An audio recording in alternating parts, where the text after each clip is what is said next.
তুমি ছাড়া তো আমার আর কেউ নাই। আল্লাহ গো, তুমি যদি মাফ না করো কে আমাকে মাফ করবে? তুমি যদি মাফ না করো কে আমাকে মাফ করবে? তুমি যদি আমাকে মাফ করো তাহলে তোমার কোনো দিকে কমবে না, তুমি যদি আমাকে মাফ না করো তোমার কোনো দিকে বাড়বে না।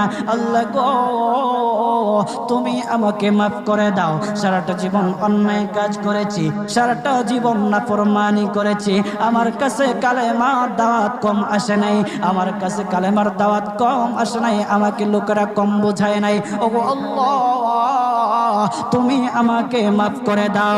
মাফ না করলে কোথায় যাব, কার কাছে যাব?